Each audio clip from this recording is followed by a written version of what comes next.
مبارک دوهم رکوع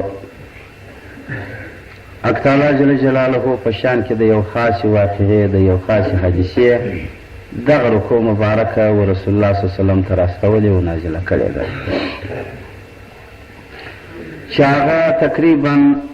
پرون نولمه ورځ ام الفی ته دا مضمون په بیان کې تیر شو چې یو سړی و یو باغ یې درلودی هغه باغ یې په دې شکل پالي و روزي چې د سالانه حاصل بیا واخیستل سوله نو وایده به غږ وکړي په دې کلي کې ای مسکینانو ای امسایګانو ای بیچاره و بېوزلو سبا زما د باغ لاشي ده سبا زما د مځکې راشه ده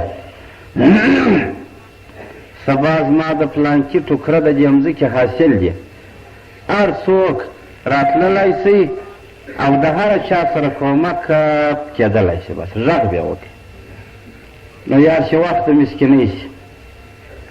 او بیا چې غږ باندې وشي سټ ورته وشي چا سړی وږي و هغه شي ته کښېني لا په نیولي لاس خوري او که دې سټ ورته وکړي چې راوځ کړي بیا دې ورته وویل چې درواخه ته ولې دا لاس کمزوري غذایه باره نو بیا سیل کوه صاحب من نو په دغه ورځ به داسې د خدای حالامو دنیا راټوله سوې وه چې تقریبا لکه د یو بازار په شکل سره داسې به پر دې باغ و پر دې ملک باندې دا انسانان ولاړ وه ده به درې ځایه کړله یوه حصه د دغو مسکینانو بس د هلته بیا ور وبېشله یوه حصه بیا خپل کور د خپل اولاد د خپلو مسافرو د خپلو میلمنو دپاره کړله یوه حصه بیا برته په دغه باغ و په دې مځکه و په دې جایداد مصرفه کړله وخت تر وخته یې دا زندګي وه حق تعالی جل جلاله اولادونه ورکړله تفسیر شریف بیان کوي دا نور یې ښه وه په دې اولادو کې یې تفسیر وایي 3 نفره وه د هغو دا د پلار کار و کاروان نه و پښ دغه پلار ته بیا همیشه بنارې و چې دا خو نو موږ د بل دپاره ستلي دا خو نو مځکه خو نو ګواه موږ د بل دپاره رانیولې ده دا باغ خو نو ګواه موږ د بل دپاره جوړ کړی دی بس ګرد عمر چار شي ته بیا لاس وروي دا نو د بل دپاره دی دا نو د بل دپاره او وجې ورونو ته بیا هم دا ویله چې موږ اوس خپل درک نه رامعلومي چې موږ اوس ماړه یو موږ مسکینان یو موږ جایدادمن یو موږ بې جایداده یو خو لکه موږ ته درک معلومېږي په لنډه یې دا چې د پلار و مرګ ته نهایت یې انتظار باسي هغه و چې پلار یې وفات سو نو بیا دغه درو ورونو پر دې نورو باندې په دلایلو کې هم غلبه وکړله دا یې قصد وکړي چې دغه مال یا دغه جایداد به د دغه مخ په ایسته پر دغه ډول نه ویشل کېږي دا به څنګه ویشل کېږي دا به یا ټوله ګدامو ته تاویلېږي چې څنګه په ګدام کې تاویل سو د دغه بعد څخه به نو بیا کتل کېږي ګورئ خیش خاله داس انسان چې سړي څه سخته ګیله کوي ټینګه و هغه ته ډکه پیمانه یا ورکړه کول ناوله د مسکین زامت ربه په څټ کې وهل خوله د خاورو ور ډکول او په انسانانو کې کتل نو کوي په سواد او په یو نام و نشان نامدار انسان د دې سره پوره مرسته کول بې سواده بې نام و بې نشانه په څټ کې وال خوله د خوپه ور ډکول نو مقصد دا دی دغسې رقم به کوو چې بیخي مو مجبوره کي یا چارانه جن لرو یا قریبان دي یا مو خیرشان دي یا مو دوستان دي نو هغه سره خو بیا خود کوو او نور بېګانه خو به وشوړ هغه خو به بند کړي دغه و چې په دې دا اعلان وکړي یو د بله چې کوم وخت کې چې زموږ د باغ د جایداد د ثمرې وخت سو په پټه به ځو څوک به نه خبره هغه و چې دوی د خپله کوره څخه ور روان سوله حق تعالی جل جلاله د هلاکت ملایکې راواستولې فطواف علیها طائف من ربک پروردګار وی وکړی دی پر دې جایداد باندې یو طواف کوونکی استازي د پروردګار وکړی دی د شادۍ دپاره نه و د ابادۍ دپاره نه و د ترقۍ دپاره نه و د هلاکت و د ختمېدو دپاره پر وګرځېدی باغ وسو باغ بیا ثمره پاته سو باغ وڅنډل سو ختم سو خلک نه دي ورسېدلي لا څنګه چې دوی ورغلل چې یو باغ ته یې وکتله باغ کباب دی یا باغ څنډل سوی دی دانه نسته په پورې بلګون نه یې لا پر مځکه باندې پراته باره یې سره وویله ول دا زموږ باغ نه دی ګرسنه دا نه دی زموږ باغ خو داسې نه کېدی وګرځېدله بل باغ نه و په دغه شکل د هغه د دوی باغ و چې دی ورته ولاړ باره یې نو نارې کړلې غلبلې او غرغړې یې کړلې هغه ورونه چې د دوی سره سلابۍ نه وه د دې دروسه سیوا هغو مخ پر دې نورو راواړوئ ملامتیا یې پر شروع کړله چې ولې د پلار پکول نه کول د پلار پر طریقه باندې زندګي نه تېرول د پلار سبق د ځان دپاره نه بولل د پلار ژوند د ځان دپاره د نجات ذریعه او د نجات لار نه ګرځول هغه به اتمن په دنیا او آخرت کې ناکامي ملامتیا یې پر شروع کړله او دا یې وویله هغو ورونه هغه درو نه ادرو کار خراب کړي دې نورو دا وویله ول که چیرې رجوع و خدای ته نه وکړو خدای به مو نه وبخښي لنډی را تفسیرونه بیان کوي وایي د دغه باغ په دروازه کې دغه ورونه پر سجده و الله ته پرېوتل غلبلې یې شروع کړلې د اوښکو واله یې وبیوله حق تعالی جل جلاله هغه سوخته باغ ورته شین کړي هغه سوخته باغ یې پر ثمر راوستی چې څومره یې په کال کول په دې را روان کال کې دوباجه دغه شروع وکړله ګورئ حق تعالی وایي که مو زما د نعمتو شکر ګزاري کول زه مزید درلره درکوم زیادت خدای کوي که چیرې کفران د نعمتو د خدای راغللی حق تعالی جل جلاله سخت عذابونه لري دې ته مالي امتحان وایي تفسیرونه بیان کوي وایي امتحان د رب العزت حدیث شریف کې دا بیان دی رسول الله صلی الله علیه وسلم فرمایي چې اشد البلاء علی الانبیاء والاولیاء ثم الامثل فالامثل هغه سخت تکلیفو پروردګار اول په انبیاو کړي دي بیا یې په اولیاو کړي دي بیا چې څومره ښه سړی په هغه خدای د غونډه غټه ابتلا در هغه بد سړي کوي لنډینا چې څومره یې طاقت و پور زیات خدای د غونډه وزن د تکلیف زیات پرېږدي ده په دې کې وګورئ ابراهیم علیه السلام ډېر معزز پیغمبر دی پروردګار درې امتحانه پکې د مال د اولاد د بدن نه د مال د اولاد د بدن د مال امتحان څنګه پکې دی ډېر مالدار دی کیف هم د علماو کرامو اورېدلي چې تر دغه اندازې مالداره و چې بالا یې نو ګلي و رمې په سړاو کې نه ځایېدل په روایاتو کې داسې هم راغلي دي چې حیا دي هغه سپي چې د ده په رمه به پسې ووایي د زرو توکې یې په غاړه وه دا ژنګوله د زرو یې په غاړه دونه مال خدای ورکړی خدای تعالی د امتحان ملایکه ورته راواستوله ول ورسه زما په خلیل امتحان وکړي چې دا زړه یې مال کش کړی دی کاټ کړی دی که نه دی کاټ کړی ملایکه وایي راغلله فرنګ د یو انسان تېرېدله د ده سره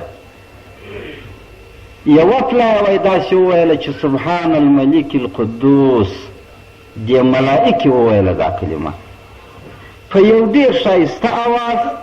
په یو ډېر مؤثر صورت سره په یو ډېره خوندوره لهجه یې وایي دا کلمه وویله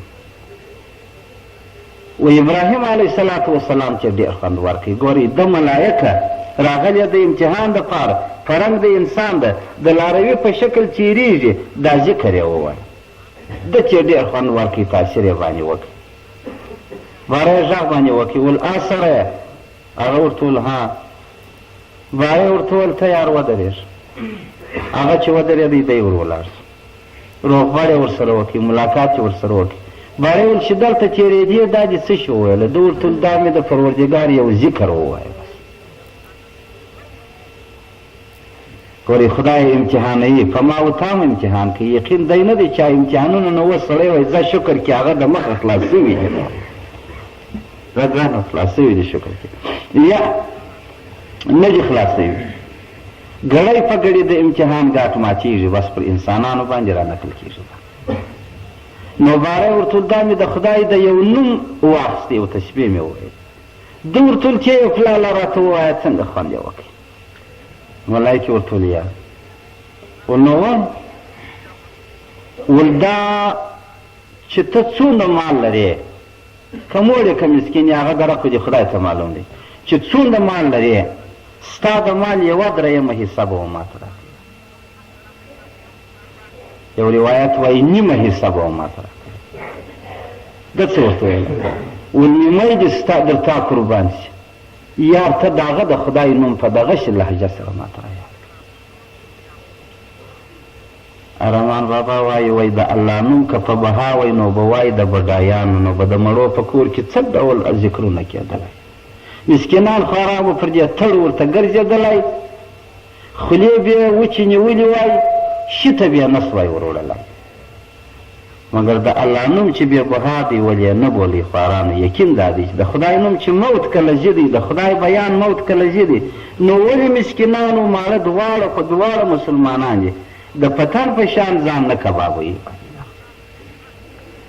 نو هغه ذکر پر هغه شي شکل ورته وایي. ابراهیم علیه الصلاة وسلام ول الحمدلله ډېر خوند یې ورکړي، نیمه مال یې ځینې وګاټي. ول بیا یې یا الله ووایه، ول چې شراکه ملایکې ورته ویل ول نیمه مال درکوم، پاتې نیمه. بیا یې ورته ووایه ول الحمدلله. ول یار یې لا بیا ووایه داسې خوند یې راکړي. ده ورته ویل خو مال دې خلاص و، چې شراکه ول دا خپل ځان در کوم، زه به ستا غلام یم. بس ابراهیم علیه الصلاة وسلام د څونه پیغمبرانو پلار دی، د څونه پیغمبرانو نیکه دی، د څونه پیغمبرانو ورنیکه و تر نیکه دی، مګر بیا هم د خدای پر نامه باندې دی څه کوي؟ خپل ځان غلام کوي، مریی کوي. ول زه ستا غلام، زه ستا مریی یم. بس ملایکې بیا هغسې ذکر ورته ووایي. نو خو ویې ګاټئ نو ورې مال یې هم ځینې ولاړئ د خدای پر نامه باندې ولاړئ، ځان یې هم ځینې ولاړئ د خدای پر نامه باندې. ملایکې ورته ویل اوس څنګه کوې؟ ده ورته ویل ستا اختیار دی. بس والا چې زه دې رانیولم، زما هغه سودا ده، هغه مې حق دی، هغه مې باید چې در سره کړې مه ده، هېڅ اختیار د ځان نه. ده ورته وویله ول ته ما نه پېژنې؟ ده ورته ویل یا. ول زه پلانکې نام ملایکه د خدای د امتحان دپاره درله راغلی، چې په ملایکو کې پروردګار الله رب العزت ستا ذکر په خلیل سره کاوی، چې زما خلیل په مځکه کې سته، زما یو مخلص دوست په مځکه کې سته. ملایکو دا ستا پر صفت کولو باندې د الله په حضور کې چې کېدی، دا تنقید یې ونیوی چې الله په مال مالداره دی، په سرت جوړ دی، په عزت عزتمند دی، په طبیعت طبیعت ساز دی، نو ولې به نه یې داسې؟ ابتالا ورته ویل امتحان په وکړي، دغه سړی در ما پورې مال هېڅ شی نه پوهېده. نو زه ملایکه ومه راغللم ستا د ابتلا دپاره، ته پروردګار کامیابه کړلې. بس دا یقین دی چې ستا مال ستا په مخ کې پروت دی، ستا مال ستا په زړه کې نه دی لوېدلی. بس ورې یو هغه مال دی، هغه پیسې دي، هغه جایداد دی چې د سړي په مخ کې پروت دی. دا خو نو د هر چا مال دغی دی، نو دا خو به خود یې نو. یو هغه مال دی چې سړی د دې مځکې سره راپورته کړي، پویې کړي، په دې زړه کې یې ځای ورکړي، دلته یې کښېږدي. بس دغه مال د اور په شان دی. د خدای محبت، د خدای د دین محبت د اوبو په شان دی. اور اوبه په یوه ځای کې نه سره لویږي. بس یا به اوبه ختموي، اور به ډېرېږي، وچې به کې، یا به اور ختموي، اوبه به ډېرېږي، دواړه نه سره چلېږي، چې هم به دې مال په زړه کې هم به دې خدای په زړه کې. الشیخ وایي هم خدا خواهی و هم دنیای دون این خیال است و محال است و جنون. خدای خورما دواړه مال و خدای دواړه دا یو خیال دی محال دی لیونتوب دی درسره وایي این خیال است و محال است و جنون. دا نه کېږي دا. نو ابراهیم علیه السلام چې څه مال درلودی دا مال پر ډاک پروت و دا پر مځکه پروت و دا یوه مخ ته پروت و دا یوه زړه ته نه و کش کړی زړه چې نه و رسولی. هغه د زړه شغاف هغه د زړه لوښی هغه د زړه صحنه هغه د زړه خونه و کوټه چې وه هغه یې د خدای د محبته ډکه و. په زړه کې یې د دې شیانو لار نه وه. کتاب راوړي در دې پورې بیا به پر دغه شکل د بدن و د اولاد پر امتحان باندې راسم. هغه وجه ده د خیر سره. حق تعالی دې توفیق راکړي. حدیث کې وایي چې یو ګام د خدا او د رسول د خبرو دپاره سړی واخلي د یوه کال د قبول کړي عبادت ثواب خدای ورله ورکوي. نو حق تعالی دې زموږ ستاسې په نصیب کې خدای دې مو دا تګ و راتګ کامیاب کړي د الله دپاره دې کړي. کتاب راوړي وایي د عیسی علیه السلام په زندګي کې عیسی علیه السلام را روان دی. پر یو کلي باندې راغللی. دې کلي ته نږدې یو ایدره ده. دې ایدرې ته چې راورسېدی چې ویې کتله په سوو مړي لغړ پراته دي پر قبرو باندې. روغ رمټ مړي دي. داسې رقم کوي لکه په یوه ورځ چې مړه یي. داسې رقم کوي چې لوی هم پکښې دي فرض که کښېني هم پکښې کې دي حیا دي زنانې هم پکښې کې دي حیا دي نارینه هم پکښې کې دي داخل. خدای تعالی مو دې وساتي. رسول الله صلی الله علیه وسلم په حدیث کې فرمایي وایي عذاب د رب العزت چې راشي تمام جهان غرق کوي. بیا شرع تینا ورته وایي وایي صاحب نیکان هم ځي په عذاب کې. ده ورته وویل نیکان هم د بدانو دروي ځي. په ورځ د قیامت به بیا هر یو جلا جلا راپورته کېږي. نو د وچو د کبله به وسوځل چې تاندې لښتې لمدې تاندې هم سوځي. نو دا مړي پراته دي. عیسی علیه السلام داسې په تعجب کې سو چې ای خدایه دا څنګه مړي دي په سوو نه په زرو دي تقریبا او دا څنګه علاقه و کلی دی چې دا یې نه ښخ کړي دي نه حیا دي چرموښانو خوړلي دي. دا څنګه کیسه ده؟ وایي د حق تعالی جل جلاله د خوا څخه غږ باندې وسه چې ای عیسی اوس ولاړ شه ماښام راسه چې نمار ولوېدی بیا عیسی علیه السلام ولاړ. خو دا په مخکې هم خورا یو غټه واقعه ده چې ویې لیدله. د سړي خامخا سودا پکې بندېږي. ماښام چې نمر ولوېدی یا ماخستن سو را روان سو چې څنګه راغللی هغه ایدرې ته چې ویې کتله د خدای تعالی قدرت یو مړی لا نسته. بس ایدره سپېره وچه کلکه ولاړه. فکر وکړي چې وا دا د کلي خلک خو نه دي ملامت. دا مړه خو د بلې لارې څخه دا لڅېږي وپټېږي. دا یو حکمت دی یو کیسه ده. وایي و الله ته یې توجه وکړله چې ای زما خدایه ته خو ما په حال د دغه مقبرې اګاه کړې چې دا خو مړه دي د مړو څخه قلم پورته دی. مړی د عبادت خلاص دی. مړی د موسیت خلاص دی. مړی څه هر څوک بېزاره دی. دا څه کیسه ده دا اوس؟ حق تعالی جل جلاله ورته وویل ای عیسی ته غږ وکړه. دا مړه به په خپله درته ګویان شي خبرې به درسره وکړي پوښتنه ورسره وکړي. عیسی علیه السلام وینا دې کړله چې ای مړو یوه غږ ورته وکړي والآن د دې مځکې د خواصه د دې قبر د خواصه غږ وس والآن. باره یې ورته ویل تاسې څنګه مړي یاست چې ګرده ورځ پر ایدره باندې لس لغړ پراته یاست چې ماښام چې بیا ته یې ورک سي. ګورئ پاک خدا مو دې وساتي. دې مړه ورته وویله ول موږ سهار د امتحان دپاره د نورو انسانانو د عبرت اخیستلو دپاره د نورو انسانانو چې نور ژوندي عبرت راڅه واخلي. پروردګار مو د ورځې په ایدره کې واچوي چې څنګه ماښام سو و جهنم حاویه ته مو خدای ور واچوي. پاک خدای مو دې وساتي. شپه یې په حاویه کې وه. حاویه یو طبقه د طبقو څخه د دوزخ ده. ورځ یې په ایدره کې هلته عذاب ورکول کېدی. دلته د ژوندو د عبرت دپاره زړېدله. بس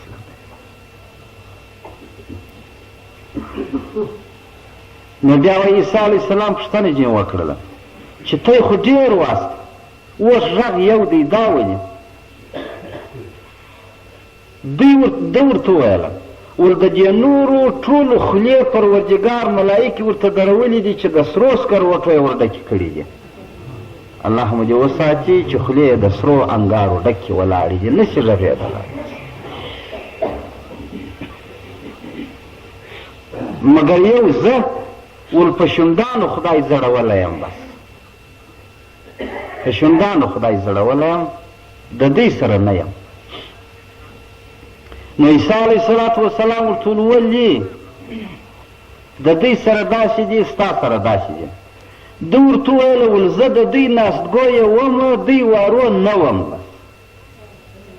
هغه اثر د مجلس هم دغه دی. ګورئ موږ ته یې باید چې هسې ناکي نه سره کښې نه ولاړېږو، د خبرو څخه خبرې واخلو، کار ځینې واخلو. د دې څه دا معلومه شوله چې اثر د مجلسه سم شته. که یو سړی ښه سړی یې نه دی، یو ځوان دی ږیره یې پرېښې ده، لنګوټه یې تړلې ده، لمونځ په مسجد کې کوي، مګر ناسته ولاړه یې د بدو خلکو سره ده. بل ورته وایي چې کاکا ته خو صوفي سړی صوفي هلکې ته څه کوي چې په ما هېڅ نه شي کولی، په ما هېڅ نه شي کولی. ما د خوا بېغمه وسه. نو اوته میاشت بعد چې ګور یې دم ورسره خرئ، ولې خو تا ول په ما هېڅ نه شي کولی، ځه ستا هغه وایي لا ته پرېږده. ماجت هم پاتې شي، هغه وظیفه هم پاتې شي، هغه ږیره هم پاتې شي. نو په تا لا څه وکړي لنډه یې. نو مقصد دا دی ول زه دوی وارو نه وم، مګر مجلسي و ناستګویه یې ومه. عیسی علیه الصلاة وسلام پوښتنه ځینې وکړله چې د دوی عمل څه شي و. دا یقین درته وایم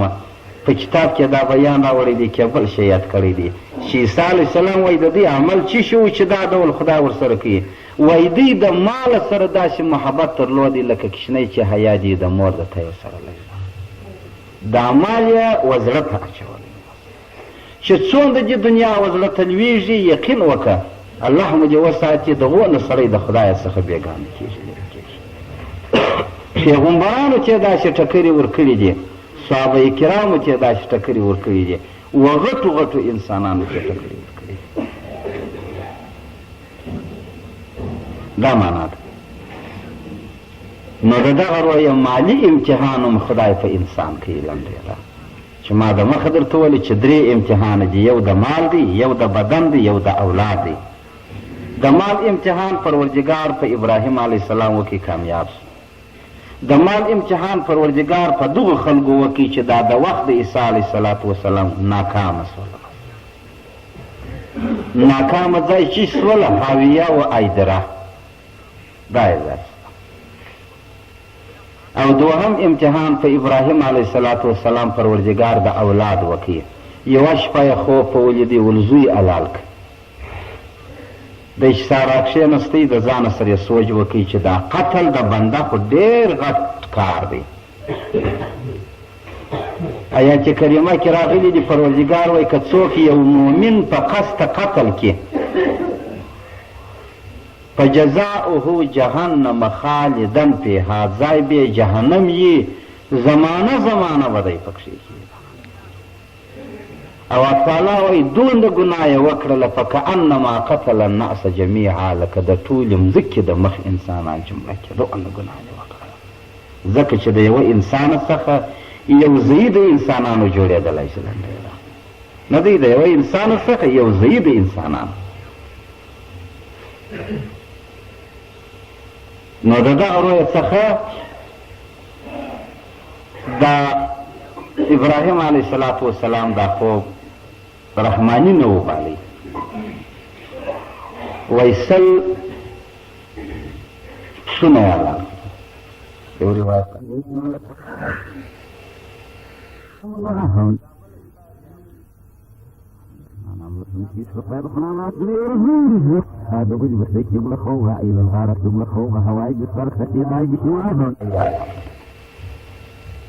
راشم کتاب راوړي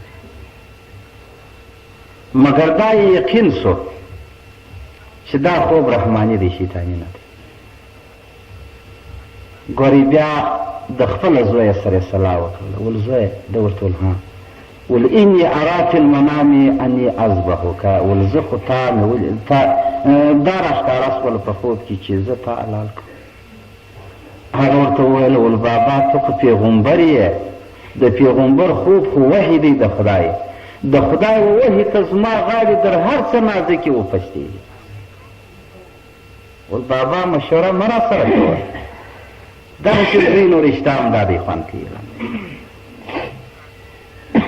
ول زما سره مشوره مه کوه بابا چې هر وخت یې غږ وکړي ستا چاړه زما غاړه ده زما قرباني ده. وی ابراهیم علیه السلام مخ به یې راواړوی ول زویه ستا قرباني غټه ده چې تی ورکوې که زما قرباني غټه ده. اسماعیل علیه السلام ورته ویل زما قرباني غټه ده. ابراهیم علیه السلام ورته ویل یا زویه زما قرباني غټه ده. اسماعیل علیه السلام ورته ویل ولې ستا قرباني غټه ده بابا؟ ول دا د اولاد زخم خدای دې سړی وساتي پر زړه باندې لویږي ده د زړه اپریشن و علاج نشته د دغه رویه څخه او چاړول پر بدن باندې لویږي د بدن اپریشن کیږي د بدن ګنډل کیږي د بدن علاج شته. ګورې څومره لوی دلیل دی دا د ابراهیم علیه السلام دی. ول ستا غم زما پر زړه لویږي زما چاړه ستا پر پوست لویږي زړه در پوست نازک دی او د زړه اپریشن و علاج نشته د غوښې او د پوستکي علاج شته. د دغه رویه زما ابتلا چې خدای په ما کوي ستا در ابتلا غټه. اسماعیل علیه السلام ورته ویل یا بابا دغه نه ده. ول څنګه ده؟ ول زما ابتلا زما پر روح باندې راځي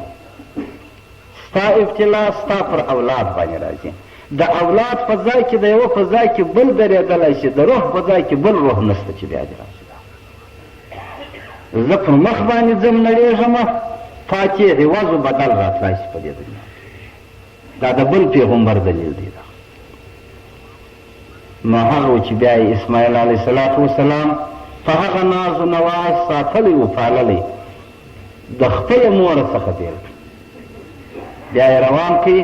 چې ملوطی و ساجان صاحبان لیدلي دي پر هغه څلو باندې دلته شیطان استادګاوې ورکړي دي. شیطان خو نو نسته هغه استادګاوې د ده د ځای چې دي دغه لا دا دی په اسلام کې یو منحوس ځایونه بولل کېږي ویشتل کېږي راجم کېږي یو مناسک د حج ځینې جوړ شوی دی. چې بیا یې مصباح و منا ته ورساوی په هغه ځای کې یې بیا ورته وویله چې اوس نو پرېوځه. بیا ده ورته وویل پلاره پرېوځم خو په شرط دي چې لاس و پښې مې راوتړه د دې دپاره نه چې زه ناراضه یم د دې دپاره چې د سا ختل د اسمان ختل دي نه بایده زما څخه به په دې عملو په دې لغتو کې ته زهیر سې خوړ بس یې وکړه. اوس ته زوی پر یو لار باندې برابره وه ما دې در جګریوان ته ونسه وا زویه د شنوکې یې ټینګ را کش کړ چې دی دې نو بیا په کوم ځای کې په سوکه ویلم دی چې بیا نو کم اسپتال کې ستا دپاره بیا بستر اواري او کم سیرمان بیا درته لګېږي و زړېږي سایلیمان او څو غاښه د مابینه وځي او څو دوکتانې وینې در خوله بهېږي. ده ورته ویل بابا لاس و پښې مې راوتړه خو د دې دپاره یې راوتړه چې ته راته خوږ نه شې. لاس و پښې مې وتړل بیا چې یو غزار کوي بر چې ول بابا لاس و پښې را خلاص کړه. ده ورته ویل ولې؟ ول الله خو ما وینې په ما خبر دی ول نه بایده چې د الله ملایکې ونه وایي چې دا پلار زوی په زور غذار کړی دی. ملایکې خو عالم الغیب نه دي ول خدا خو عالم الغیب دی خدا خو زما په زړه خبر دی چې زه په رضا تا ته پروت یم ول د دې دپاره دا وایم چې ملایکې د خدای ونه وایي چې دغه بنده په زور غذار کړی دی. دغه منت مې دغه پیغور مې د ملایکو لا هم پر تا نه دی فرزونه مې پر ځان دی یې لاس و پښې ور خلاص کړي ولې عجبه زوی یې چې خدای را کړی ده ګورې د داسې زوی په دغسې حال کې غزارول و حلالیدل دا بیخي غټه ابتلا ده یو ګمراه زوی یو ناکاره زوی لا پلار په خپله په توفه کې وولي ځه وایي چې اگر د کور غرقوې ژوند را بربارې ته جنه یې مګر داسې زوی چې هغه یار وایي لاس و پښې مې راتړه د دې دپاره چې ته زهیر نه شې بیا وایي راخلاصوایه د دې دپاره بابا چې ته پیغورجن نه شې تاسې خو ګر سره پیدا و وجود نه لري نو بیا دغه و چې بیا یې کمیس ور وکښي ول دا به زما عمر ته ولې صبر و تسلا به ورکې او دا به ورته ووایه چې د خدای دپاره ابتلا کوه په دغه کمیس مې زړه سره وه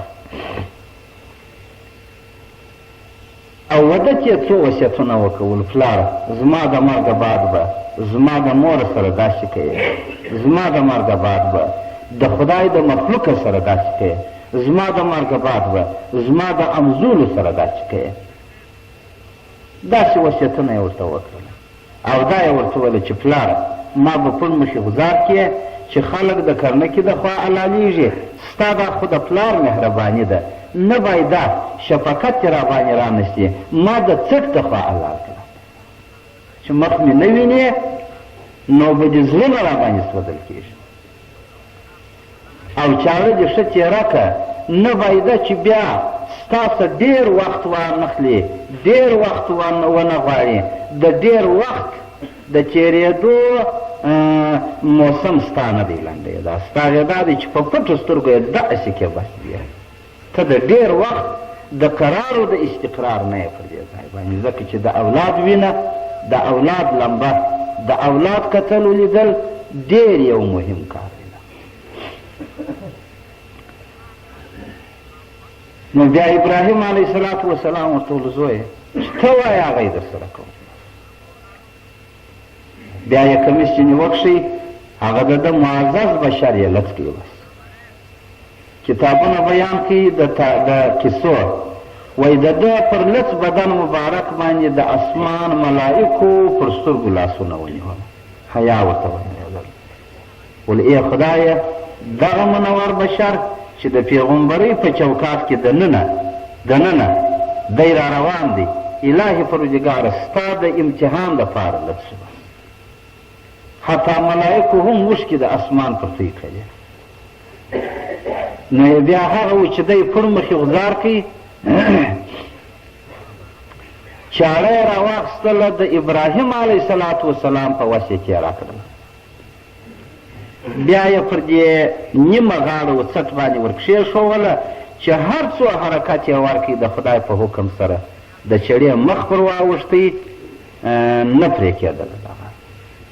کتابونه بیان کوي وایي ابراهیم علیه السلام د خپل زنګون پر دې چاړه باندې کښېښوی زور یې کوي باندې د ابراهیم علیه السلام زور و دا چړې دا غاړه نه پرې کوله ده ورته وویله ول بابا ډېر سخت نفس تنګ یې کړم ولې مې نه علاج زړه دې نه راباندې کېږي که څنګه دی ابراهیم علیه السلام وایي په دغه وخت کې د محبت اوښکې د ده پر مخ باندې توی کړي ویې ژړله ول زویه نه کېږي زه څه وکړم